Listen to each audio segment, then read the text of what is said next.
it looked like Marquise got stepped on? I didn't see it.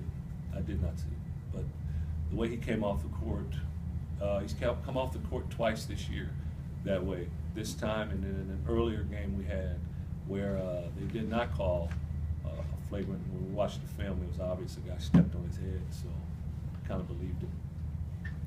As well as you guys are playing right now, what are you going to be focusing on for the next week? What do they need to improve on? Well, just overall getting better.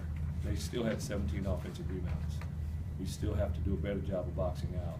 We do a good job of attacking the glass ourselves, but we still have to prepare for the game that a team does not turn the ball over, where they're going to turn the ball over 10 times in a game.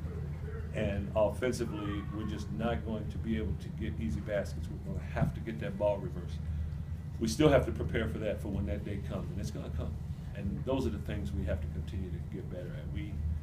We focused on December being an important month for us to try to get as good as we can possibly get before league, and I like our progression. I think we're making good progress, but we still have a ways to go to get to a point where we can go in conference and compete at a high level. Well, a bunch of rules were made over the summer to pick up scoring after last year. In general terms, are you happy with the pace of play changes?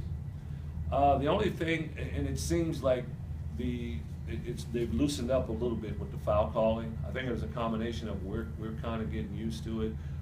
Andrews has now learned to pressure the ball without fouling, which is good. And the rules have allowed him to learn to do that. It's going to force him to do that. But the shot clock and all that, whether it's a 30-second shot clock or 35, it's never affected us. So that part of it doesn't change. So like the things about Montana Day that like you thought would be a close game, but they just weren't able to get into what they wanted to do, or did you guys just take them out of whatever they wanted to do? I felt like we were very aggressive on the defensive end. I felt like we made it hard for them to get the ball to certain places that would trigger the penetration pass for them to be able to score. Just thought our guys made it a little harder for them to do that. And Malik was a big part of that. Even when they broke us down and they got what they wanted, Malik was in there protecting the rim. A few guys, I mean, we had, I know a lot of blocks. I mean, it's on the sheet here. Yeah, 9 blocks, so we protected the rim when they did get beyond us and break us down. Oh, when they got, you're up 13-0 and it looks good, but they make that little run, 13-8, and all of a sudden, you're one possession away from eye to eye. How important was it to stop that early run and then, because somebody's going to come at you every time? You know what was interesting about that run? I looked after a timeout, maybe was it, I don't know if it was 15 or 14 minutes left, I don't remember, but I looked at the stat sheet that they had us during the timeout, and they were 2 for 3. So they had a number of possessions. They had 5 turnovers. So it didn't bother me. I didn't think we were going to shut them out. They came out and they're a good basketball team. They came out and made a few shots.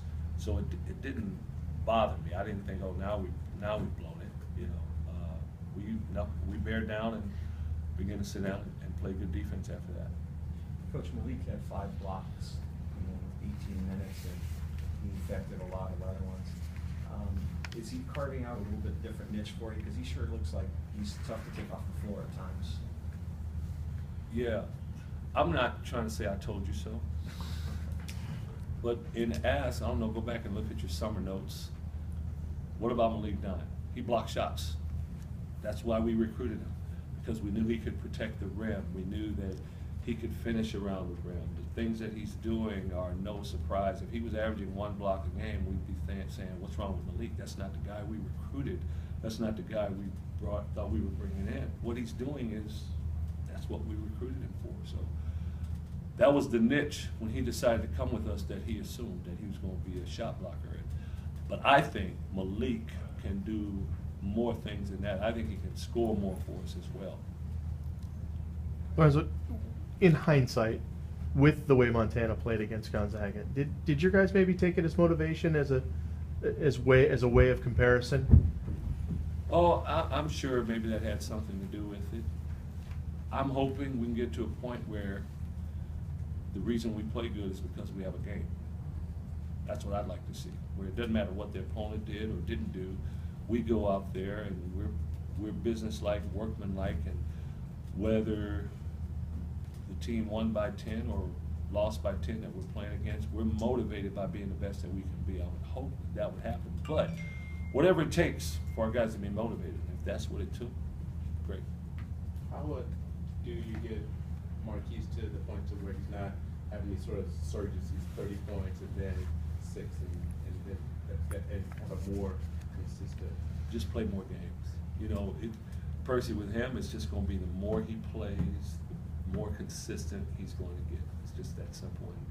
And Marquise right now is probably playing harder, more consistently than he has ever played in his life. So he was so talented; it was so easy for him. He could literally yawn in the paint and block shots every time almost when he was in high school. When he would play against some stiff competition, you could see he would elevate his game and bring it. But now at this level, he is starting to pick up habits that are going to make him more consistent. So just the more he plays, the more we're going to see efforts like this, productivity like this. Anything else?